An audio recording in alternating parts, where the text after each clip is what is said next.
Good morning. It's Viewpoint, the program of personalities, politicians, and perspectives. 2 out of 3 again this morning. Yes, sir. Yes. Well, we could talk a little bit of politics, talk about Wisconsin, how they got somebody's attention up there in that direction. They sure did. Well, and they're getting attention nationally on that, too, because the presidential candidates are kind of looking at that to think, amazing. Well, they'll take a hard look at that. You know, around this country, I hope Pat Quinn's not listening this morning. Around this country, we have some fairly good governors, you know, that kind of take things by the horns and seem to do things, and they don't seem to be too concerned about the political fallouts. And he did. Oh, well. Well, there's only been 3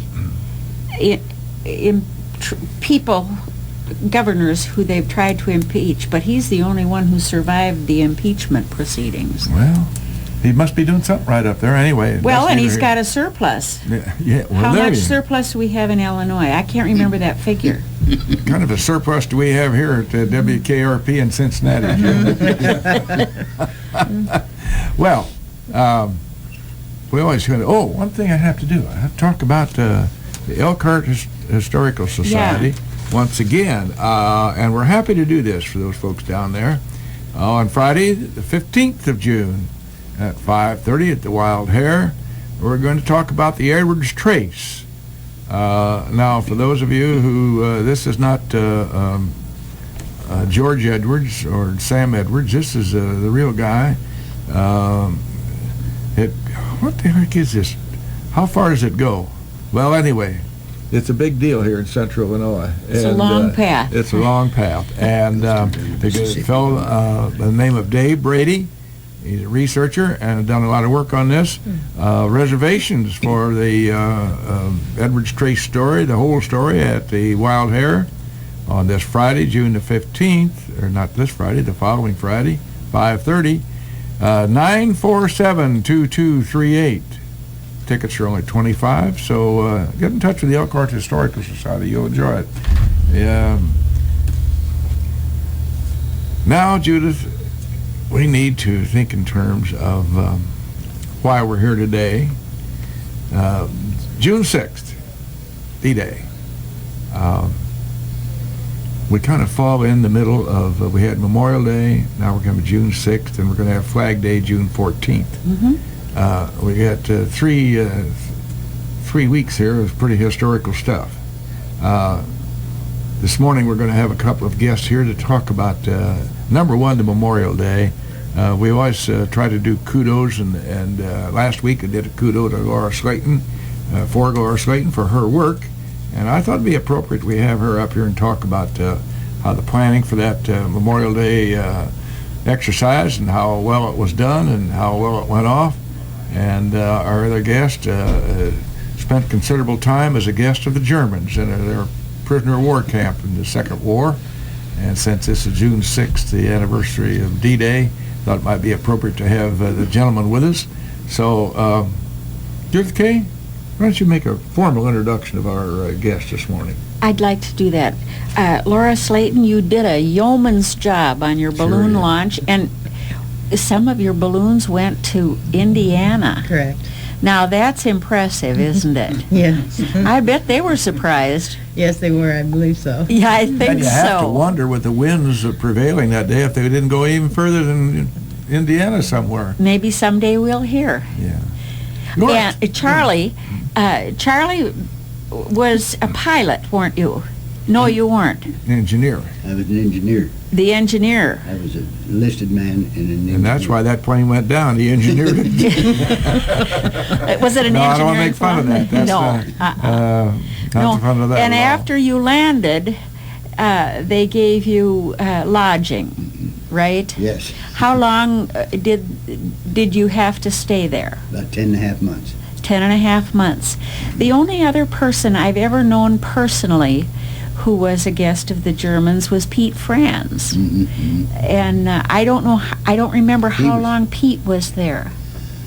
I read Pete's book, and it didn't actually give you a lot of information about his prisoner of war. It was more He didn't talk like that. It was more local of his accomplishments in Logan County and so forth, and there was mention of it, but Pete was interned about the same length of time I was, and that was a period of time when the Germans didn't have any food for us or for themselves, and so that was one of our bigger problems. Were you released because it was the end of the war, or were you released because they didn't have any food? No, I was released because it was near the end of the war.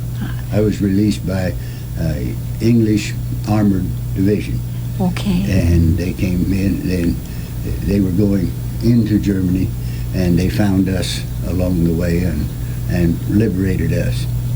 Did your camp look like the camps that have been on television shows? Somewhat. Like Stalag 17? Barracks. Barracks. Very simple. And pretty crude. They were just barracks, that's all. There was no heat in them, and there was no sanitation quarters in them or anything of that nature.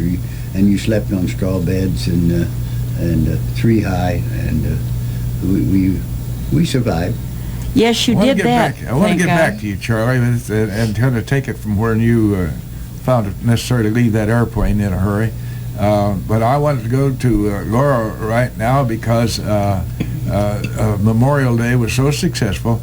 How did you come up with the idea, Laura, of the balloon ascension?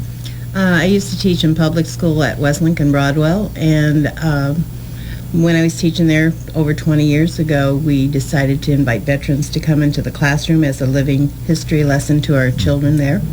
And we decided also that we would collect change.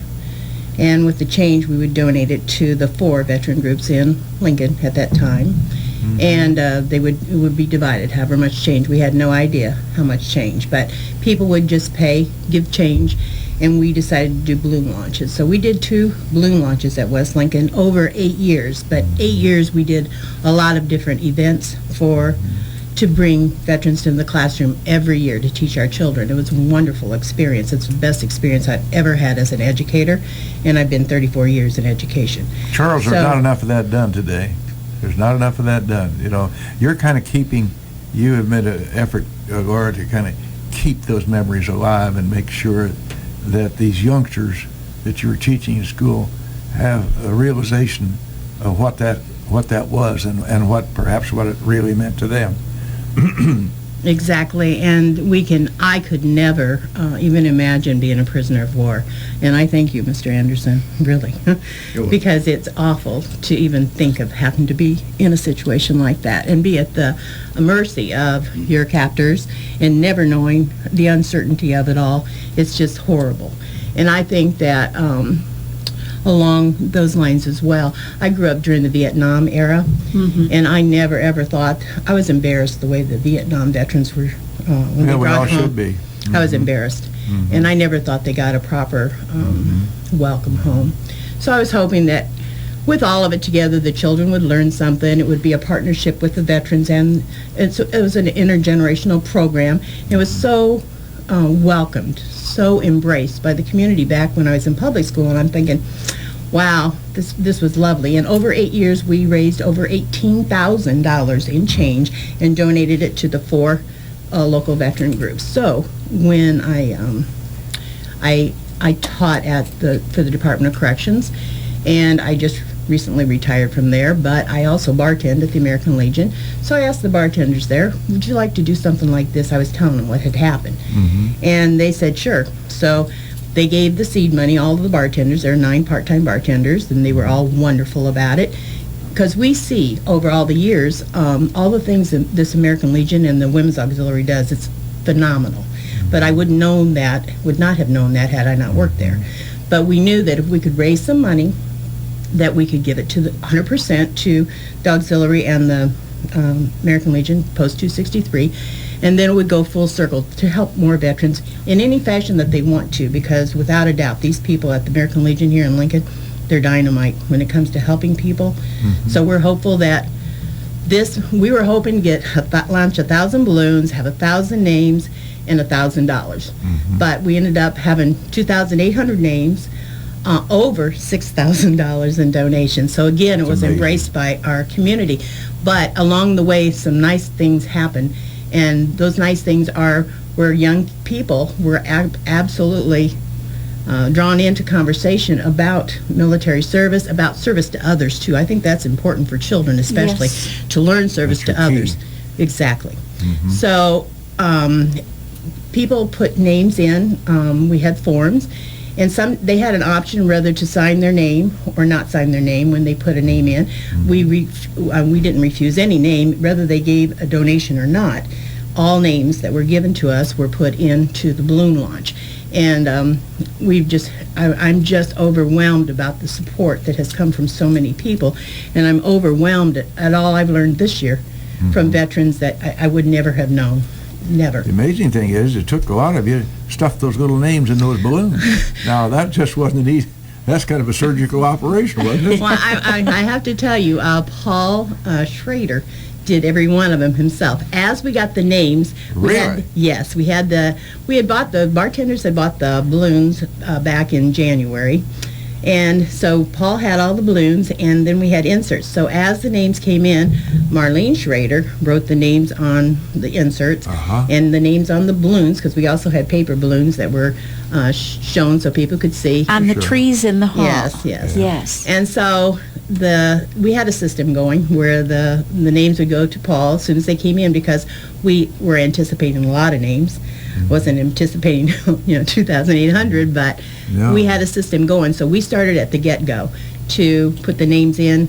Mr. Schrader did, Paul Schrader. He started doing that for us at the get-go, and he loved it. So it worked out lovely. Well, it sure took a lot of hands and a lot of extra It work. did You take had a a lot of lot of- volunteers, and we're all indebted to all of you for that. It was the wind didn't cooperate, particularly the day of the ascension. They went up about 30 feet and went, Yeah. That's a matter of choice, Maybe the wind did you a favor by sending it that far. You never know. yeah, You got exactly some- right. But it was a fun thing to watch them, and those of us who were out there thought that was nicely done, and we appreciated all the efforts. Each year somebody seems to grab a bat and step up to the plate, Judith, and this year we had Laura Slayton and those group out there at the Legion. I thought the trees in the hall out there with all the names on them, very impressive, and a number of gold stars. Right. We had quite a few gold stars here. Mr. Anderson, on a certain day, you were lumbering along in a B-17, 24. or B-24, going to pay the Germans a call, let them know you were there, and a funny thing happened on the way to Germany, but it wasn't very funny as far as humor is Oh, concerned. no. Were you hit by AK, or was it fighters? Fighters. We were a little surprised by this too, because normally these fighters were more operational in the English side, where they were flying B-17s across, because they were really pounding them from that area. But Henry Goring's Yellow-Nose were in the southern, because we flew out of Italy, and we were flying to our place, and we were attacked by 3 of them. And I remember distinctly that my tail gunner said, "I got one of them." And the next instant, he was eliminated. The end of the ship was just completely blown out. And then all the Yeah. fire and the oxygen and the hydraulic oil and everything got on fire. And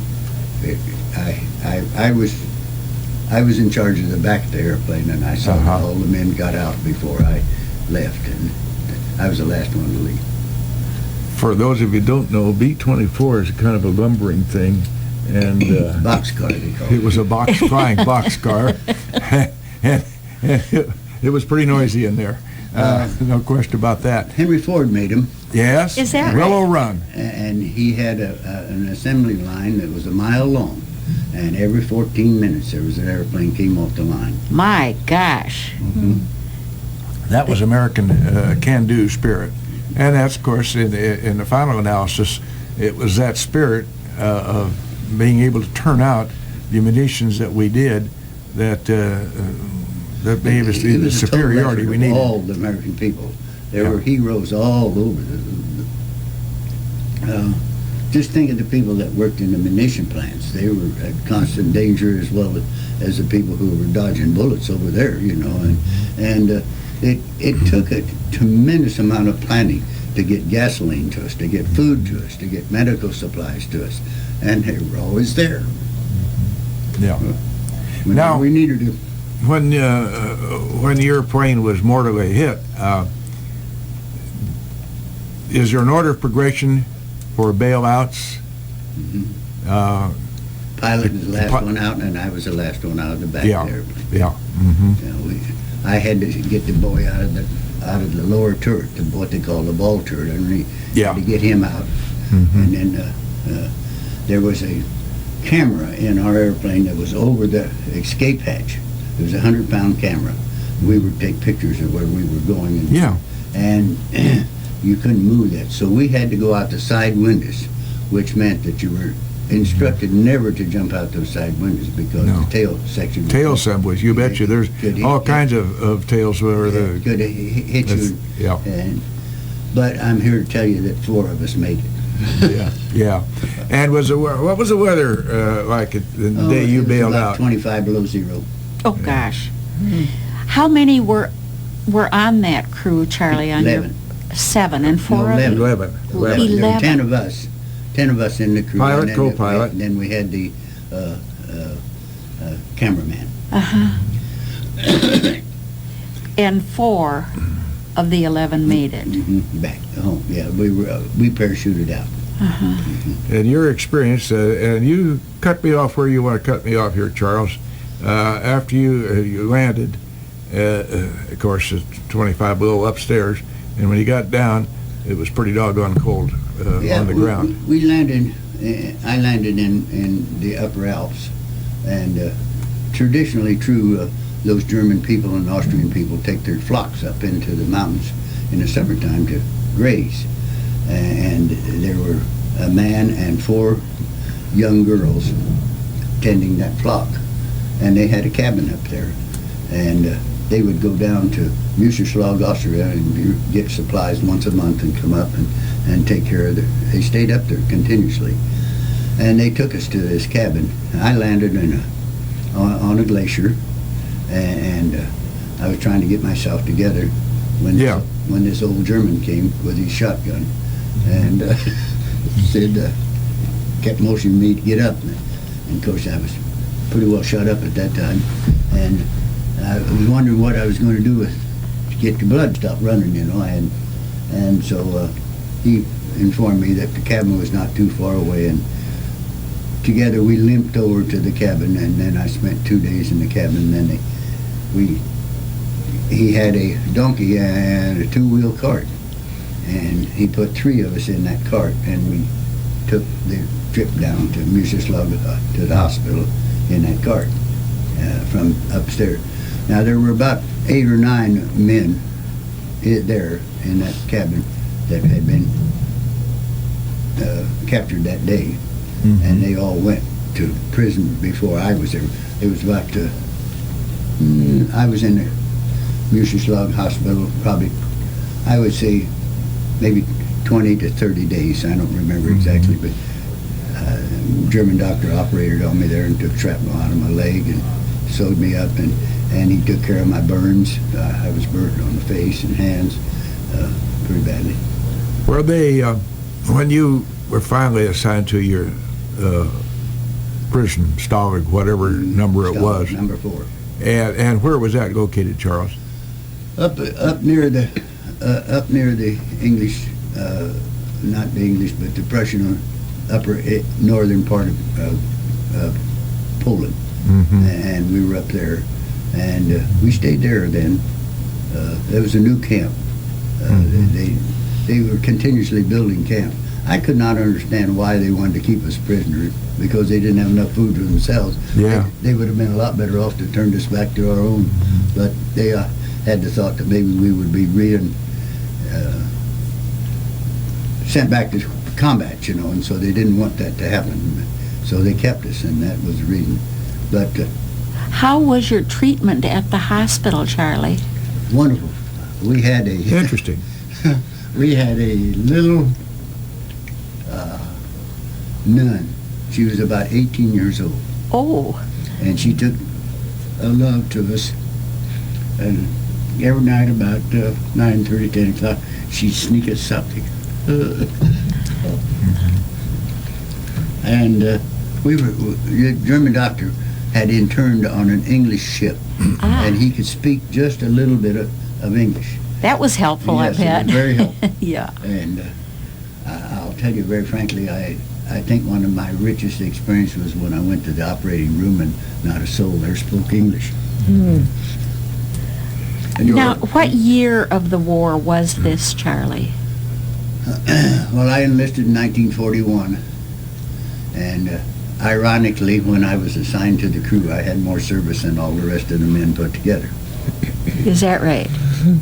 You had mentioned before we came in here that toward the latter part of the war, the Germans' treatment of the prisoners was a little more humane. Well, I think that's probably true of a lot of cases. In our particular case, we left the camp February the 8th, and that was the coldest winter that Germany had experienced in many, many years. And we slept in barns then till May the 8th or 9th, I think I was liberated. And we got flea bites, and we had dysentery problems and all kinds of things because we had nothing to eat but potatoes. I ate nothing but potatoes for 56 days. How do you feel about potatoes today? Good question. If we I still eat potatoes. Do you? poured up a batch of cold fried potatoes or something. We had we confiscated one chicken. And we walked down the road, pulled one feather out at a time, and we changed it from one man to another so that they wouldn't get any idea. And we finally were able to fix that chicken and potatoes. That was a real meal. That was a Thanksgiving meal, huh? Now, the pecking order in a prison camp, obviously the highest ranking officer is in charge of all the prisoners in this particular camp. In your barracks, did you have a pecking order as far as who was in charge of the barracks? Well, not particularly. Usually it was one of the more popular men who enjoyed that type of Kind of thing. evolved that way. Yeah, and I was elected to that job, and I was sort of the mediator, and I got to go to hear the BBC radio report every evening and that type of thing, and then I'd bring it back to my 20 men that were in my... Tell them what's going on. Yeah. Charlie, how did you keep warm? You said it was the coldest winter they'd experienced in a while. You never got warm. You tried to... Well, we would try to lay 3 of us together. Uh-huh. And then we'd cover up with the 2 blankets and had one down below. And that's the way we tried to stay. And you know, it was difficult, but it worked. It was better than any other plan that we could get. Yeah. And you each had a blanket, you know, that you had been issued. It was a good wool blanket, and we kept that, and we laid on one and covered up with the other 2, and the 3 of us would sleep together. And you did things that you had to do because it was necessary. When you had 3 people in one of those small beds, there didn't allow for a lot of tossing and turning. Well, there wasn't such a thing as a bed. You were on a straw pile, or you were in the barn, maybe in the loft, or someplace that you could lay yourself down, and you prepared that place for you so that you could make some type of effort to get some sleep. It's a nightmarish type of thing, but to remember. But we lived through it, and I felt sorry for some of the men who had to drop out while they were marching, and they had to go back to the. We had a horse-drawn wagon that carried the sick people, and you never saw them again. You most generally they never did come back to the walking group, so to Uh-huh. speak. And but I was able to walk the whole time. I had the good fortune of having a man stop from over in Ohio and stop in and see me one day, and he said, "You saved my life. You carried." Is that right? We're going to take just a brief moment here for a commercial or two, and then we're going to get back to talking with Charles Anderson, who was a German P.O.W., prisoner of war, for those who might not have that appellation understood, and Laura Slayton, who's a great driving force in organizing Memorial Day. Mr. Ash?